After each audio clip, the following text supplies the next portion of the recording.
नमस्कार, मैं धनंजय कुमार द नागरिक में आपका स्वागत है। हम आए हुए हैं जयपुर और साथ में है राजू राजस्थानी भाई। राजू भाई नमस्कार, आपका स्वागत है। नमस्कार, आपके दर्शकों को भी नमस्कार। राजू भाई जो है वो रहते तो बॉम्बे में रहे, लेकिन अब जयपुर शिफ्ट कर गए हैं। रहने वाले यहीं के हैं, राजस्थान के हैं, चूरू जिला के रहने वाले हैं।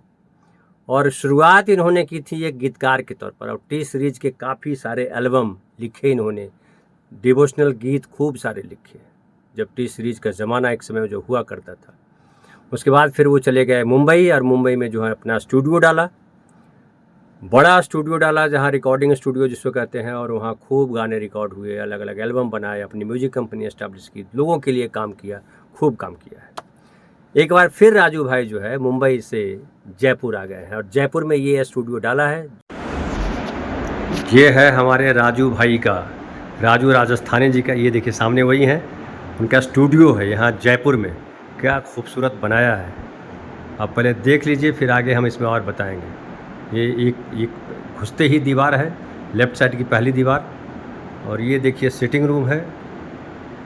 ये सालासर के बालाजी हैं, और ये देखिए इनका, ये बेसिकली समझिए लिविंग रूम टाइप है, ये पूरा बड़ा सा है। और ये इन्होंने फ़ोटो खींचने के लिए लगा रखा है कि जो आए वहाँ फ़ोटो खिंचवाएँ। और ये देखिए इनका जो है ये किचन है ये, और ये लैट्रिन बाथरूम है। ये इनका ऑफिस है राजू भाई का, यहाँ बैठते हैं वो खुद। और ये देखिए कितनी खूबसूरत पेंटिंग लगाई है इन्होंने, ये देखिए, ये देखिए। और ये है रिकॉर्डिंग रूम का मॉनिटर रूम, देखिए मॉनिटर वहाँ पर हम लेके चल रहे हैं। ये देखिए यहाँ सारा लगा हुआ है, ये मॉनिटर लगा हुआ है सब। ये सब रिकॉर्डिस्ट यहाँ बैठते हैं, रिकॉर्डिंग की सारी मशीनें हैं, ये देखिए। और ये सामने देखिए जहाँ म्यूजिशियन और सिंगर बैठेंगे, वहाँ हम आपको ले चलते हैं। ये देखिए इसके ठीक सामने से एंट्री है, ये देखिए, ये है सारा माइक वाइक लगा हुआ है। देखिए बैठने के लिए जगह है, ये बैठ जाएं लोग यहाँ पर, और बैठ करके यहाँ पे ये देखिए खूबसूरत बनाया है। ये है स्टूडियो का, वो सामने मॉनिटर दिख रहा है।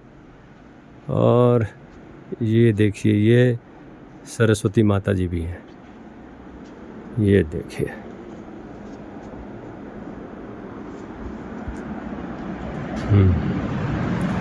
तो ये आप देख लीजिए, बड़ा खूबसूरत लग रहा है, जयपुर में बनाया है इन्होंने। और ये मैं जान के मैं पूरा दिखा रहा हूँ। ये एडिटिंग वगैरह के लिए रूम रखा है, यहाँ लड़के वगैरह बैठते हैं, एडिटिंग वगैरह चलती है यहीं पे, यहीं एडिटिंग भी कर लो। और स्टूडियो के भी मॉनिटर रूम में बैठे हैं राजू भाई के साथ। और राजू भाई बताएंगे कि राजू भाई ये कैसे यहाँ मुंबई से राजस्थान कैसे शिफ्ट किया, और शिफ्ट करने में क्या अच्छाई रही, परेशानी हुई। राजू भाई आप मुंबई से आकर शिफ्ट यहाँ कर गए, कैसे, क्यों शिफ्ट किया आपने यहाँ? नहीं, शिफ्टिंग की तो मेरी आदत है।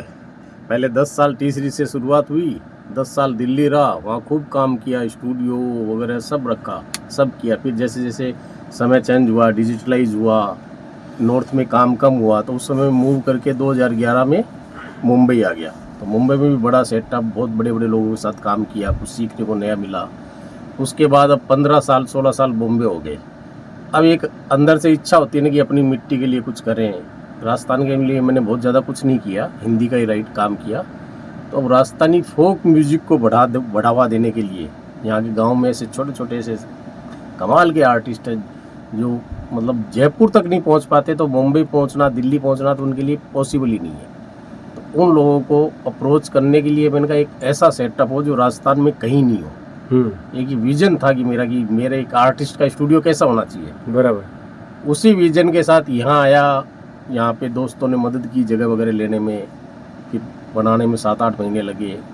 अब महीना भर हुआ है, लेकिन अच्छा यहाँ पे सुकून है, शांति है, संगीत का आनंद है। तो आप कह रहे हैं कि देखिए मुंबई एक बड़ा शहर है ना, वहाँ काम भी बहुत है, म्यूजिक का काम सब ज़्यादातर वहीं होता है। वहाँ से छोड़ करके राजस्थान जयपुर आना, और आप कह रहे हैं कि आपकी जो इच्छा है वो ये है कि राजस्थान के जो फोक कलाकार हैं, जो मुंबई तक नहीं पहुंच पाते हैं, देश तक नहीं पहुंच पाते हैं, उनको कैसे लाइमलाइट में लाएं, और जी। उनके साथ आप उनके गीत रिकॉर्ड करें और गीत रिकॉर्ड करके आप अपनी म्यूजिक कंपनी के माध्यम से देश दुनिया में, चूँकि आजकल तो कैसेट बनता नहीं है, सीडी बनती नहीं है, आजकल सीधा यूट्यूब पे लोड हो जाता है वो, तो पूरी दुनिया में कैसे उनको फैलाए। तो उनको रिकॉर्डिंग करने के लिए जो गायक हैं, गायक कलाकार जो हैं, उनको यहाँ लेकर के आएंगे स्टूडियो की वहीं कहीं जा कर के करेंगे?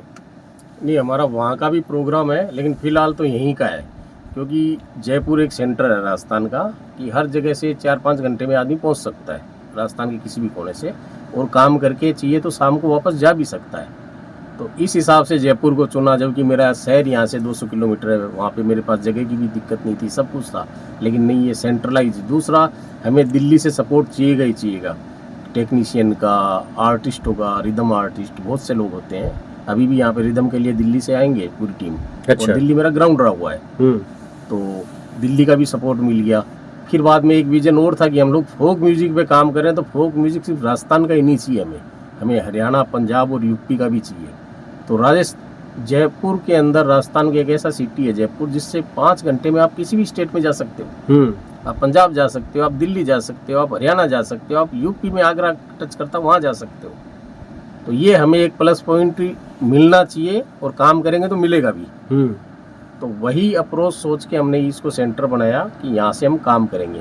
अब मैं बॉम्बे का काम आज भी कर रहा हूँ, दिल्ली का काम आज भी कर रहा हूँ, क्योंकि अब वो बातें नहीं रही कि भाई ये काम करने के लिए आपको वहीं रहना पड़ेगा, क्योंकि आज सब डिजिटलाइज हो गया, कंपनियां काम भेज देती है, हम करके उनको भेज देते हैं।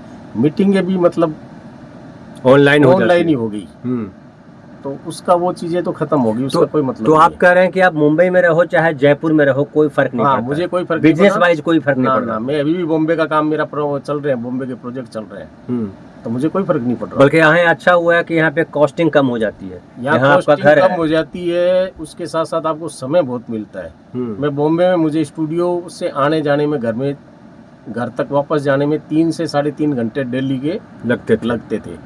अब मुझे सिर्फ 5 मिनट या 7 मिनट लगते हैं, आपने देखा होगा। तो मेरा कितना 3 घंटे बच गया बराबर। तो मैं वो 3 घंटे इस काम को दूंगा। और बॉम्बे में राजू भाई जो है उनका स्टूडियो था आदर्श नगर में, अंधेरी ओशीवरा में, और अब वहाँ से वो जाना होता था, उनको मीरा रोड में रहते थे, वो मीरा रोड जाना होता था। बिल्कुल सही कह रहे हैं कि जाने में 1.5-2 घंटा, आने में 1.5-2 घंटा, तो 3-4 घंटे का समय बर्बाद एक तरह से होता था। फिर इतनी लंबी यात्रा करेंगे तो आप थक जाएंगे। प्लस एक क्या ये भी रीज़न है राजू भाई कि चूँकि सब कुछ डिजिटल हो गया है और बहुत ज़्यादा म्यूजिशियन की ज़रूरत नहीं पड़ती है, बहुत सारा और अलग अलग जगहों से काम होकर के आ जाता है। समझिए यहाँ पे आपने म्यूजिक तैयार कर दिया, किसी सिंगर से आपको गवाना है, बॉम्बे में जो रह रहा है, तो बॉम्बे में भी वो रिकॉर्डिंग होकर के आ जाएगी। क्या ये सब सोच करके यहाँ आए हैं जयपुर? नहीं, बिल्कुल, ये तो पहले भी होता था। हम बॉम्बे में भी काम करते थे, तो बहुत बार जैसे मेरे अरेंजर, प्रोग्रामर, म्यूजिक डायरेक्टर कोई दिल्ली में है, कोई मैं साउथ में बहुत काम करता हूँ, प्लस मेरा बंगाल में है, पंजाब में है मेरे लोग। तो मेरा काम आज भी, पहले भी वहीं से वो होता था, आज भी हो रहा है।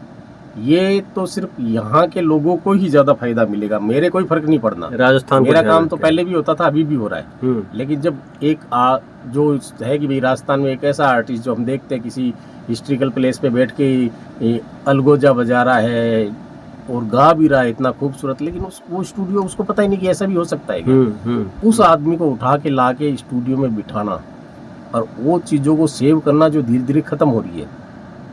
तो अभी कितना वक्त हो गया स्टूडियो शुरू किए हुए यहाँ जयपुर में? हमें आज 1 महीना 2 दिन हुए।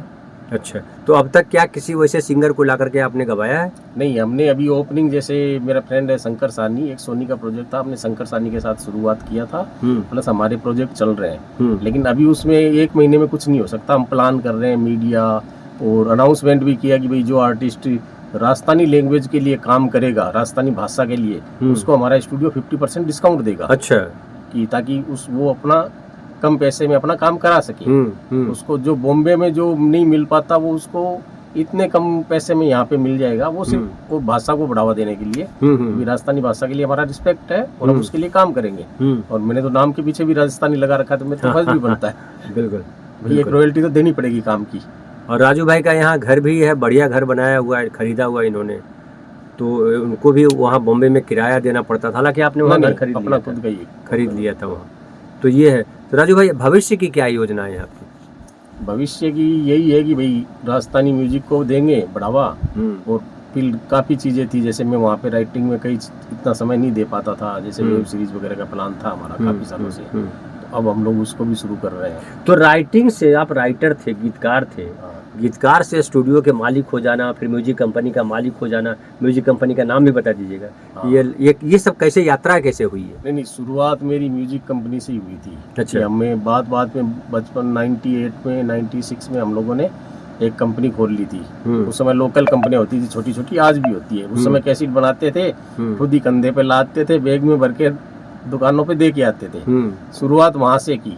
फिर मेरी एक दो रचनाएं चल पड़ी तो 2000 में टी सीरीज में मुझे बुला लिया। दर्शन कुमार जी जो अभी एक्सपायर हुए हैं, बहुत रिस्पेक्ट है, उन्होंने राजू राजस्थानी को बनाने वाले वही थे।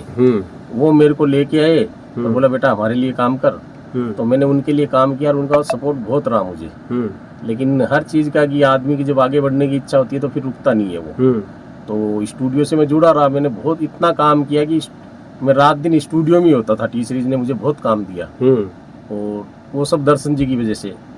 तो उसके बाद मैंने बोला चल ठीक है। अब फिर बाद में कुबेर में विकास मालू जी जो बहुत बड़े बिजनेसमैन है और हमारी डिस्ट्रिक्ट के, हमारे गांव के ही हैं, तो उन्होंने बोला कि राजू तू हमारे पास आ जा, अपना करता रहे। तो मैंने बोला भाई साहब आपका तो अलग बिजनेस है, मैं क्या करूँगा। बोला नहीं तू कर, हम तेरे को सपोर्ट करेंगे। तो उनका सपोर्ट 20 साल से आज तक मेरे साथ है कि मैं कुछ भी इस तरह का करता हूँ तो उनका मतलब मोरल सपोर्ट से लेके फाइनेंशियल सपोर्ट तक मेरे साथ रहा है अभी भी। फिर मैंने बोला कि भाई साहब मैं बॉम्बे, दिल्ली किया, फिर मैं बोला बॉम्बे जाऊंगा, मेरी इच्छा है। तो उन्होंने बोला ठीक है बॉम्बे चला जाओ। उन्होंने ये नहीं सोचा कभी कि यहाँ से ये बंद करेगा, वहाँ जाके फिर पैसे लगाएगा। लेकिन उन्होंने हमेशा बोला नहीं तू ठीक है जा बॉम्बे। फिर बॉम्बे से मैंने बोला कि भाई साहब इतने साल हो गए, अब मैं राजस्थानी संगीत के लिए काम करूँगा, यहाँ आऊँगा। तब भी उन्होंने बोला जा, तुझे जो चाहिएगा मैं दूंगा। तो फिर मैं यहाँ आ गया। वो भी अपनी भाषा से अपने बहुत प्रेम करते हैं। तो राजस्थानी एल्बम फिर कोई शुरू कर रहे हैं? राजस्थानी का हमने पहले भी बहुत अच्छा काम किया था 2006-07 में, और मतलब वो लोग आज भी याद रखते हैं उस काम को। लेकिन हम लोग किसी कारण से या फिर एक वो उम्र की एक महत्वाकांक्षाएं ज़्यादा होती है कि आगे बढ़ने की, तो उस हिसाब से मैं बॉम्बे निकल गया। तो फिर बॉम्बे से ये वो बन नहीं पाया वापस। ये आर्टिस्टों को बॉम्बे हम चाह के भी नहीं बुला पाते थे। भाई बुला के स्टूडियो भी अगर फ्री में दे देंगे तो उनका रहने का भारी पड़ता था, आना जाना भारी पड़ता था। बिल्कुल। तो इन चीज़ों को देख के वो काम कभी हो नहीं पाया जो चाह रहे थे। फिर हमने बोला कि चलो एक फोक स्टूडियो ब्रांड लगाते हैं। इसका 2-2.5 साल से प्लानिंग चल रही थी। इसका ट्रेडमार्क लिया वर्ल्ड वाइड, और ये प्लानिंग करके लास्ट में बैठे हम लोग महीने भर से हो ही गया। तो मेरी तरफ से बहुत बहुत शुभकामनाएं राजू भाई कि आपके स्टूडियो खूब चले, और आपके जो खास करके जो आपका लक्ष्य है, जो आपका सपना है कि राजस्थान के जो लोक कलाकार हैं, जो फोक आर्टिस्ट हैं, उनको राष्ट्रीय अंतर्राष्ट्रीय फलक मिले, उनको राष्ट्रीय अंतर्राष्ट्रीय दुनिया मिले, श्रोता मिले। तो इसमें आप कामयाब हों और इसमें राजस्थान के लोक साहित्य, राजस्थान के लोकगीत और राजस्थान का जो लोक संगीत है, उन सबको बढ़ावा मिलेगा, पूरी दुनिया में विस्तार होगा। इसके लिए बहुत बहुत धन्यवाद आपका, बहुत बहुत शुक्रिया।